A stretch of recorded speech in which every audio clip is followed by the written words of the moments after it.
As the battle for rare earths escalates, can anyone compete with China?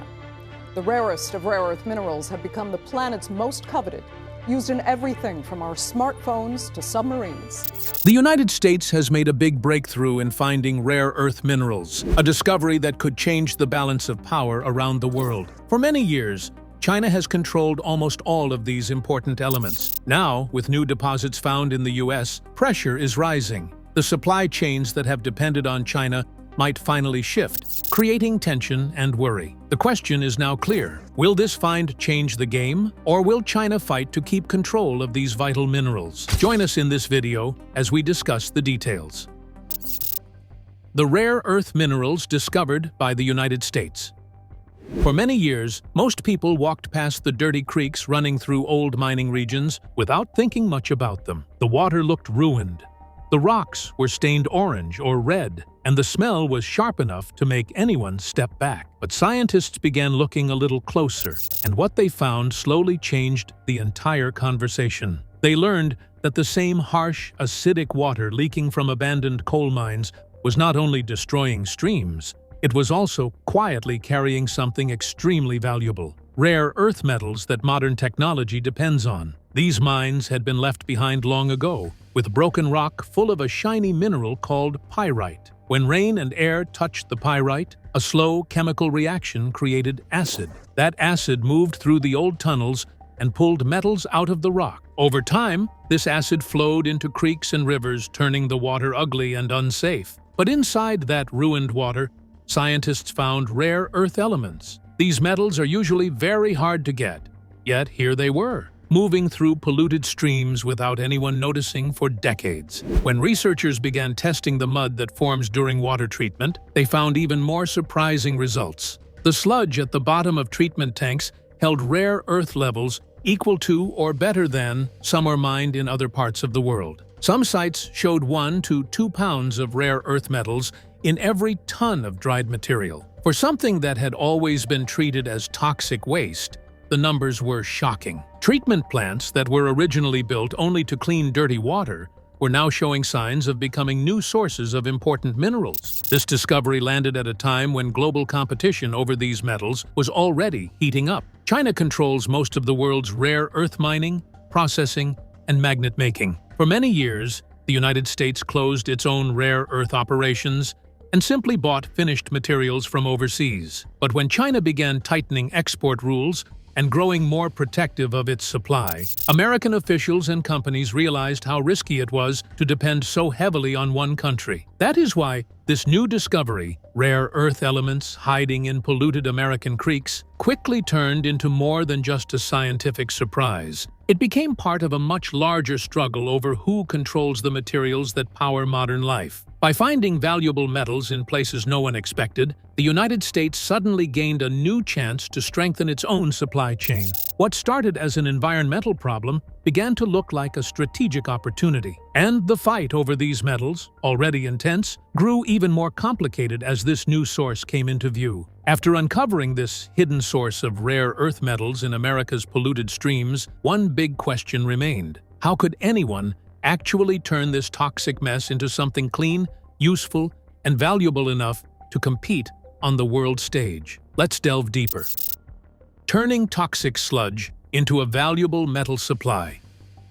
After the early discoveries, engineers and scientists began working to turn the polluted water into something useful. They focused on the treatment plants already operating in the region, places built to protect streams, not to produce minerals. These facilities pull in the acidic mine water and add a material called lime. Lime raises the pH and changes the chemistry, making metals fall out of the water and drop to the bottom as wet sludge. Researchers learned that if they slowed down this process and separated it into 2 careful steps, they could collect much more rare earth metal than before. First, they raised the pH just enough to drop out iron and aluminum, while keeping the rare earths dissolved. Then, in the second step, they raised the pH even higher. That caused rare earth metals, along with some other valuable elements like zinc and cobalt, to settle out in a heavier, richer sludge. This 2-stage method created a material far stronger and more concentrated than traditional waste. The rare earth-rich sludge was pumped into long white fabric tubes that acted like giant water filters. Water slowly leaked out through the cloth, leaving behind thick, heavy mud. Tests showed that this dried mud contained about 1 to 2% rare earth metals by weight, a huge jump from the tiny amounts floating in the original mine water. For the first time, the waste coming from old mines was being transformed into a compact, easy-to-ship concentrate. From there, the concentrate was moved to a specialized plant designed to pull the rare earth metals out and turn them into a product that manufacturers could actually use. Workers mixed the dried sludge with mild acid, which pulled the metals into a liquid. Then, they used a method called solvent extraction, where two liquids that do not mix, one watery and one oily, pass through a line of mixers and settling tanks. The oily liquid is tuned to grab rare earth metals, so the elements slowly separate from everything else. After many cycles of mixing and settling, the rare earths are washed out into clean water, then dried into a powder called rare earth oxide. This powder is what goes into electric motors, wind turbines, high-tech alloys, and advanced military systems. Early tests produced powder with 98% purity, showing that even heavily polluted water could become a reliable source of high-value metals. As more treatment sites were studied,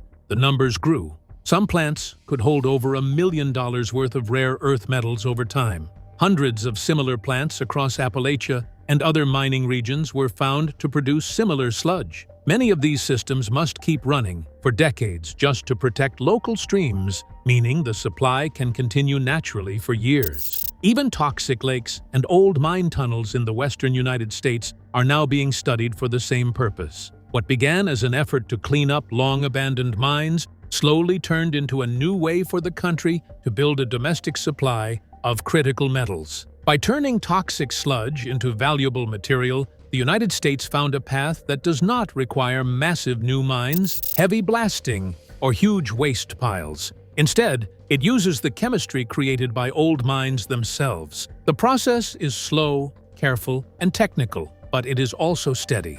And as the competition over rare earth metals continues around the world, these unlikely streams and treatment plants may play a far larger role than anyone ever expected. With the world changing so quickly and nations racing for control of new resources, how did these quiet, hidden elements suddenly become one of the most important topics on the planet? Stay tuned for more. Understanding the rising global importance of rare earth elements. Rare earth elements have become a major topic in global conversations today because many countries now understand how important these materials are for modern life, military security, and clean energy goals. Even though the name rare earth makes them sound hard to find, these elements are not actually rare in the ground. They are spread across many places around the world. The real challenge is that they often appear in very small amounts and are mixed tightly with many other minerals, which makes them difficult and costly to separate. Rare earth elements are a group of 17 elements. Most of them belong to a section of the periodic table known as the lanthanide series, and two others, scandium and yttrium, are commonly included because they behave in similar ways. These elements were first identified in the late 1700s by a Swedish worker who discovered a strange type of rock near a small village. Several rare earth elements later received names linked to that place,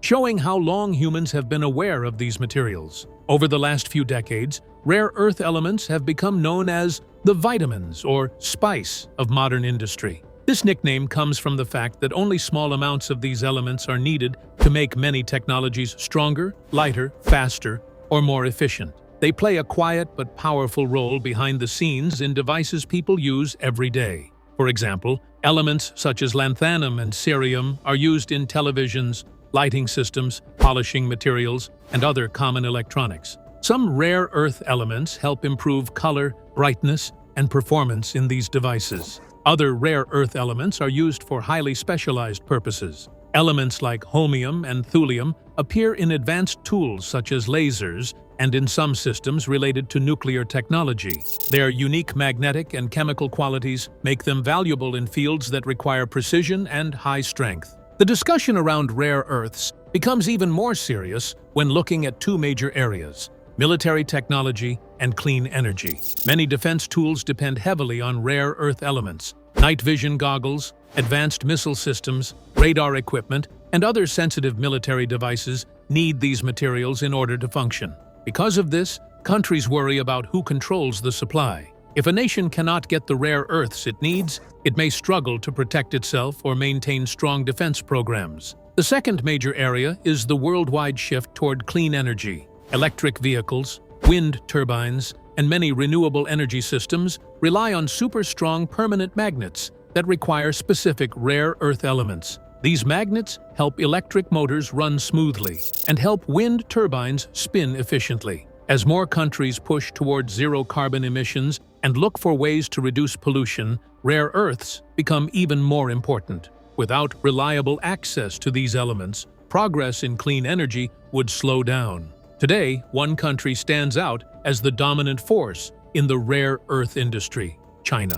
China produces more rare earth materials than any other nation, handling about 60% of the mining and about 90% of the processing. Processing refers to the complex steps needed to separate the rare earth elements from other minerals and refine them into a pure form that factories can use. This process requires advanced technology, strong chemicals, and careful management. Because it can produce dangerous waste, many countries have been slow to expand their own processing plants. However, this dominance was not always the case. In the 80s, the United States was the leading producer of rare earths, and Europe operated one of the largest processing facilities in the world. Over time, strict environmental rules, high costs, and other challenges caused many countries to reduce or shut down their rare earth operations. China continued to invest heavily in the industry and soon took the lead. Processing rare earths is difficult, mainly because it requires the use of solvents and chemicals that can harm the environment if not managed properly. Some natural deposits are also mixed with small amounts of radioactive materials such as thorium or uranium,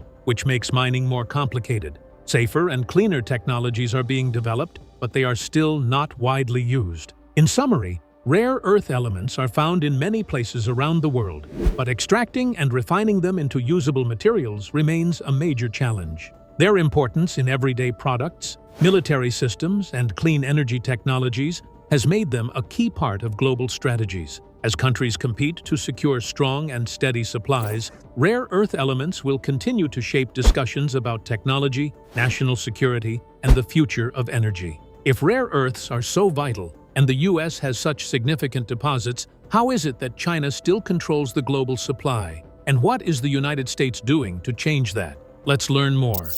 The U.S. and China battle over rare earths and the push for domestic supply. The issue between the United States and China over rare earth elements has been a serious worry in recent years. Rare earth elements are important parts of many new technologies. They are needed for electric vehicles, wind turbines, drones, robots, defense equipment, data centers, and even common devices like cell phones. The difficulty is that the United States has depended greatly on China for most of these elements. China controls about 70% of rare earth mining and 90% of processing. This gives China a strong hold over the supply chain and creates a strategic vulnerability for the U.S. The situation grew worse in 2018 when the United States imposed heavy tariffs on Chinese goods. China responded by restricting exports of medium and heavy rare earth elements. These restrictions especially targeted materials that could be used for both civilian and military purposes. As a result, industries in the U.S. and other countries faced disruptions. Companies making electric vehicles, consumer electronics, and advanced technologies struggled to secure enough materials.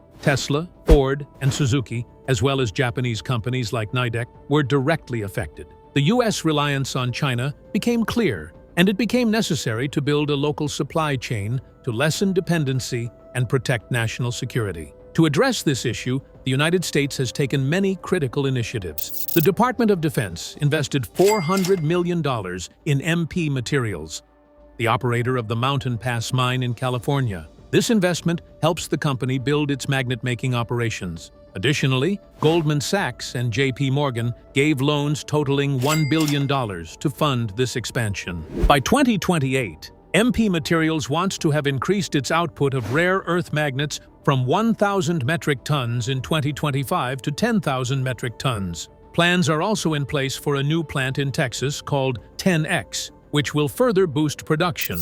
Other companies are joining the effort to strengthen U.S. supply. Ramco Resources in Wyoming is extracting rare earths from coal mines. Vulcan Elements in North Carolina plans to make rare earth magnets for the U.S. military. Novion Magnetics in Texas has agreements to produce magnets for Japanese motor companies. Energy Fuels, based in Utah, is refining monazite, a rare earth mineral at its White Mesa facility. Using their existing uranium processing experience, the company has developed the ability to extract neodymium praseodymium oxide, which is essential for permanent magnets. Currently, Energy Fuels can process around 1,000 tons, enough for about 1 million electric vehicles. By increasing output to 6,000 tons, their Phase 2 plans may provide almost 6 million electric cars. Also, recycling and other sources are being checked. Businesses such as Apple are buying magnets made from recycled materials and investing in recycled rare earth resources. Deep-sea mining is being considered as well, so it remains in its early stages and comes with environmental and technical issues. Other mining and recycling are important ways to increase domestic output and lessen reliance on imports. The United States continues to face serious issues in spite of these efforts. Finished rare earth magnets are still imported, with about 30,000 tons expected to be brought in each year through 2030. Dependence goes beyond raw minerals. It also includes reagents, chemicals, and specialized skills needed for processing and separating rare earths, most of which are still controlled by China. Workforce development is another critical area, as expertise in metallurgy and rare earth processing has largely declined in the U.S. and needs to be rebuilt. Environmental concerns, cost, and technical complexity add further obstacles to building a fully independent supply chain. Still, progress is being made. MP Materials and Energy Fuels show that domestic production can expand with sufficient investment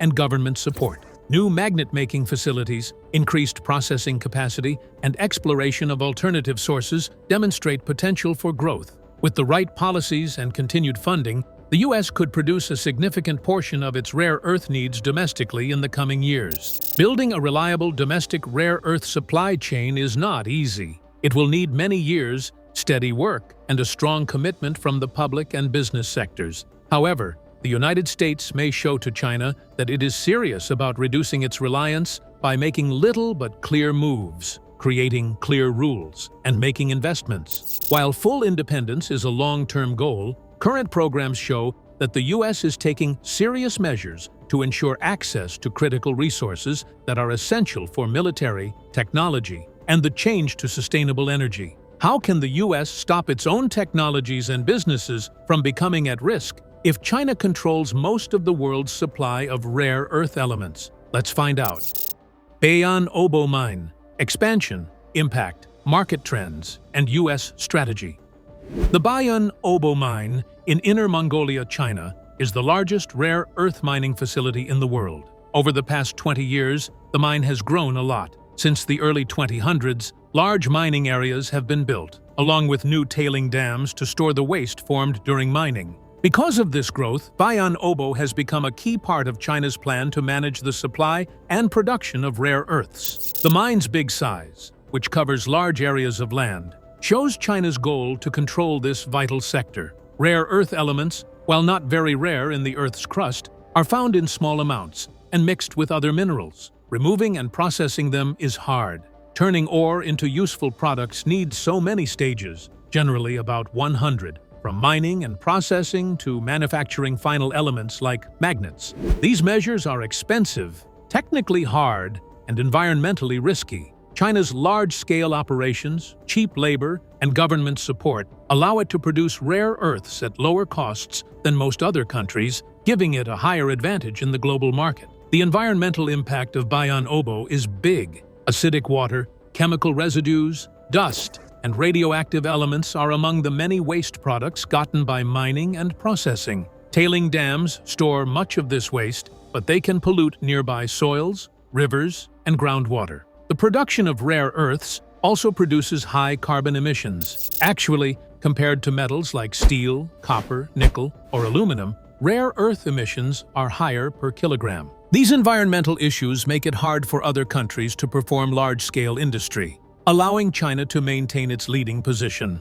China's dominance also controls market changes and prices. Rare earth products from China are cheaper than those from Europe or other potential producers. Electronics, electric cars, equipment for renewable energy, and various other devices are now more accessible worldwide because of these cheap pricing. However, other nations become weak as a result of their reliance on Chinese supplies. The worldwide market may face shortages and price hikes, including the technology and defense sectors, if China stops exports, increases prices, or has production issues. The political part is serious as well. For rare earths, especially those used in high-tech and military applications, China has applied export rules and licensing needs. These policies offer China control over global supply chains. Other countries, example the United States, have replied with trade bans and taxes in some situations. These activities show that rare earths are not just industrial commodities, but also important strategic resources. Supply limits can influence global markets and impact sectors that rely on these minerals. For the United States, strategic considerations have become increasingly important. The U.S. could look at its own critical minerals as a potential tool to strengthen supply chains. For example, spruce pine in North Carolina produces ultra-high purity quartz, which is essential for making silicon chips and solar panels. This shows that domestic resources can play a strategic role if properly developed. Investing in extraction, processing, and manufacturing capacity in the U.S. could reduce reliance on imports, improve national security, and support technology industries. Bayan Obo highlights several key lessons. Centralized, large-scale production can lower costs and ensure market control, but it often comes with serious environmental and social costs. China has been able to limit access to important minerals, control prices, and the global rare earth market thanks to its strategy. While other nations possess resources, their ability to compete on a big scale is affected by issues including high production prices, environmental laws, and technological issues. In conclusion, Bayan Obo is more than a mine. It is a symbol of global supply concentration, environmental trade-offs, and geopolitical power. Its expansion has secured China's status as the main supplier of rare earths, although the environmental results remain significant. Building domestic capacity, investigating other sources, and strategically using vital minerals are now the priorities for the U.S. and other countries. Long-term investments and planning are required to reduce dependency, strengthen resilience, and maintain access to materials that are essential for modern technology, defense, and the green energy transition. Could a new partnership in rare earths be the first step toward challenging China's long-standing control over these critical materials? Let's take a closer look. U.S. and Japan. Rare earth partnership strengthens strategic ties. The United States and Japan have taken an important step to secure access to rare earth elements and other critical minerals. Rare earth elements are essential for modern technology, defense systems, and high-tech industries. They are used in fighter jets, submarines, smartphones, wind turbines, radar systems, and advanced camera lenses. Without these materials, many key technologies cannot function. The new agreement between the United States and Japan focuses on two main areas. First, the countries will explore rare earth mining together. Second, they will invest in the technology needed to process these materials. Processing rare earths is very complicated and requires specialized knowledge. By working together, the United States and Japan aim to reduce reliance on China, which currently dominates both production and processing of rare earths. China controls most of the global supply and can limit access if it chooses. This creates a strategic vulnerability for countries that rely heavily on imported rare earths. Japan has a strong interest in this partnership because it has experienced restrictions on rare earths in the past. Japan faced challenges in 2010 when access to some products was limited, showing the dangers of depending only on one supply. The new agreement assures that Japan and the United States have reliable access to these key minerals, supporting defense systems, electronics, and other technology that are important for daily living and national security. While business issues, like as tariffs on exports, create some issues, Japan prioritized its partnership with the United States. For regional security, the link between the United States and Japan is important. China's growing influence in the Taiwan Strait and South China Sea, along with North Korea's ongoing weapons development, pose threats to Japan. Concerns are also raised by Russia's regional actions, such as its ties with North Korea. A strong alliance with the United States helps Japan maintain security, handle threats, and build defense capabilities. The deal is also a strategic move for the United States. Both technical growth and national security rely on rare earth elements. By securing a connection with Japan, the United States strengthens its access to key minerals while growing regional influence. The deal also helps the development of new mining and processing technologies, reducing dependency on foreign sources in the long term. The relationship shows the greater geopolitical environment. Rare earth elements are important not only for military tools, but also for clean energy and new electronics. Strong cooperation between the United States and Japan helps both countries keep technological leadership and protect important supply chains from interruption. It also sends a message to other countries, especially China, about the importance of protecting key resources and keeping reliable relationships. The timing of the agreement shows careful planning and strategy. Japan's leadership, now being new, has actively engaged in creating this partnership. The partnership shows the same awareness of the dangers of relying too much on one source and the importance of working together to get necessary supplies.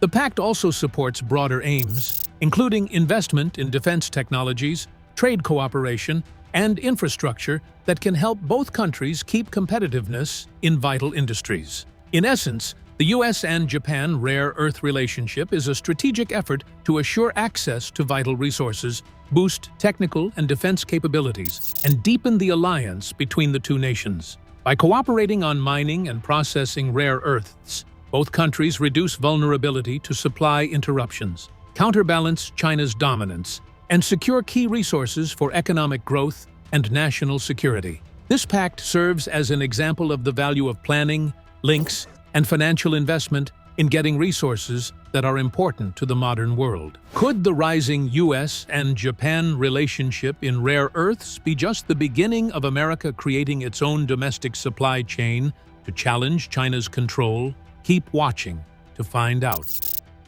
Mountain Pass, America's key rare earth mine. The Mountain Pass mine in San Bernardino, California, is one of the biggest rare earth mines in the world. It sits along Interstate 15 between Los Angeles and Las Vegas. Most drivers passing by do not notice the huge mining operation, which includes a 500-foot deep pit. This mine holds very high concentrations of rare earth elements near the surface, making them easier to extract and process compared to other parts of the world. Of the 17 rare earth elements, neodymium is the most important at Mountain Pass. Neodymium is used to make permanent magnets, which are small but very strong. These magnets are found in many modern technologies, from smartphones and computers to electric vehicle motors, wind turbines, and advanced military systems. Neodymium helps make machines move, devices work efficiently, and renewable energy systems function better. Even though it is not as well known as gold or platinum, neodymium is essential for everyday life and modern industry. The mine's history goes back to the 1940s. Geologists were searching for uranium when their instruments detected unusual minerals at this location. They did not find uranium, but discovered neodymium instead. At the time, the value of this mineral was not fully understood. Today, it is clear that Mountain Pass provides the United States with a critical domestic source of rare earths, reducing the country's reliance on foreign suppliers. China controls most of the world's rare earth mining and processing. This dominance has created risks for the U.S. and other countries. China has at times restricted exports of rare earths and magnets, showing how vulnerable industries can be when relying on one source. Mountain Pass now serves as a key domestic supply hub, helping the U.S. maintain access to the materials needed for technology, industry, and defense. Recent investments have strengthened the mine's importance. MP Materials, which runs Mountain Pass, signed a multi-billion-dollar deal with the U.S. Department of Defense to secure rare earth supply for military and industrial use. Apple also invested $500 million to support further processing at the mine. These partnerships show how industry, technology, and government work together to secure critical materials. The mine is expected to operate for another 30 years. During this time, it will continue to supply neodymium and other rare earths to support manufacturing, technology, and national security. These materials are used in nearly every electronic device, industrial robot, and military system, making a steady and secure supply essential. Mountain Pass is more than just a mine. It is a strategic asset for the United States. Its rich resources, combined with recent investments and partnerships, make it a cornerstone of the country's efforts to reduce dependence on foreign rare earths. As global demand for these materials grows, Mountain Pass will remain central to U.S. industry, technology, and security, helping ensure access to the critical elements that power modern life. Do you think the U.S. might stand a chance against China after this discovery? Share your thoughts in the comments section below. Thank you for watching this video. We hope you found it interesting. Don't forget to like and subscribe. Click the next video shown on your screen. See you there.